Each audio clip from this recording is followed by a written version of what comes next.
എൻ്റെ വലിയൊരു ആഗ്രഹമാണ് ഗോകുലം കേരള എഫ് സിയും ഇന്ത്യൻ സൂപ്പർ ലീഗ് വരിക എന്നുള്ളത്.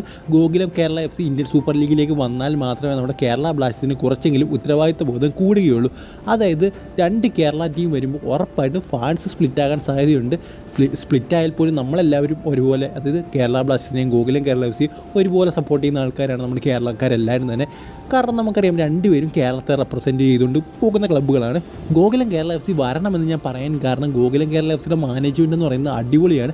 കാരണം ഒരു പ്ലേയേഴ്സിനെ തിരഞ്ഞെടുക്കും, കറക്റ്റ് പ്ലേയേഴ്സിനെയാണ് അവർ മിക്കവാറും, അത് ഫോറിനാണെങ്കിലും അല്ലെങ്കിലും ഏത് പ്ലേയേഴ്സിനാണെങ്കിലും വളരെ മികച്ച രീതിയിലാണ് അവർ തിരഞ്ഞെടുക്കാറുള്ളത്. നമുക്കറിയാം 2 വട്ടം ഐ ലീഗ് എടുത്ത ടീമാണ് ഗോകുലം കേരള എഫ് സി. നമുക്കറിയാം മറ്റേതെങ്കിലും കേരള ടീം ഇങ്ങനെ കിരീടങ്ങളൊന്നും, അതായത് ടോപ്പ് കിരീടങ്ങൾ നേടിയിട്ടില്ല. സോ വളരെ വലിയൊരു ഹാൻഡ്സ് ഓഫ് തന്നെ ഗോകുലം കേരള എഫ് സി കൊടുക്കണം. അതുകൊണ്ടാണ് ഞാൻ അവർ ഇന്ത്യൻ സൂപ്പർ ലീഗിലേക്ക് വരണം എന്ന് പറയുന്നത്. എന്തായാലും അവരിപ്പോൾ ഒരു സൈൻ കംപ്ലീറ്റ് ചെയ്തിരിക്കുകയാണ്. ജോസെ ലൂയിസ് മൊറീനോ എന്ന് പറയുന്ന കൊളംബിയൻ താരത്തെയാണ് അവർ സൈൻ ചെയ്തിരിക്കുന്നത്. ഒരു താരത്തിൻ്റെ പ്രത്യേകത എന്ന് പറയുന്നത് 80 ലക്ഷം രൂപയുള്ളൂ മാർക്കറ്റ് വാല്യൂ. എങ്കിൽ പോലും അദ്ദേഹം കളിച്ചിട്ട് വരുന്നത് കൊളംബിയൻ ടോപ്പ് ടയർ ക്ലബ്ബിലാണ്. സോ അതൊരു വലിയ അഡ്വാൻറ്റേജ് തന്നെയാണ് ഗോകുലം കേരള എഫ് സിക്ക്. അതായത് കൊളംബിയൻ ടോപ്പ് ടയർ ക്ലബ്ബിൽ നിന്നും ഡയറക്റ്റ് അദ്ദേഹം വരുന്നത് ഇന്ത്യൻ 2nd ഡിവിഷൻ ക്ലബ്ബിലേക്കാണ്. സോ അതായത് ഞാൻ പറഞ്ഞ ഇതാണ്, കുറഞ്ഞ പൈസയുള്ളൂ, 80 ലക്ഷം രൂപയുള്ളൂ, അതിന് ടോപ്പ് ക്വാളിറ്റി ഒരു പ്ലെയറിനെ അവർ കൊണ്ടുവരുന്നു. സോ അത് തന്നെയാണ് ഒരു പെർഫെക്റ്റ് റീപ്ലേസ്മെൻറ്റ് എന്നൊക്കെ പറയുന്നത്.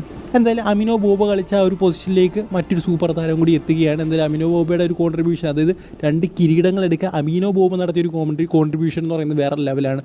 സോ അതിൻ്റെ അപ്പുറം ഉറപ്പായിട്ടും ഇദ്ദേഹത്തിൽ നിന്ന് എക്സ്പെക്റ്റ് ചെയ്തിട്ടുണ്ട്. നല്ല ഹൈറ്റുള്ള താരമാണ്, ഫിസിക്കുള്ള താരമാണ്, കൊളംബിയൻ താരമാണ്, അതുപോലെ തന്നെ ടോപ്പ് ടയർ കളിച്ചത്, അത് കൊളംബിയ ടോപ്പ് ടയർ കളിച്ചിട്ടാണ് അദ്ദേഹം വരുന്നത്.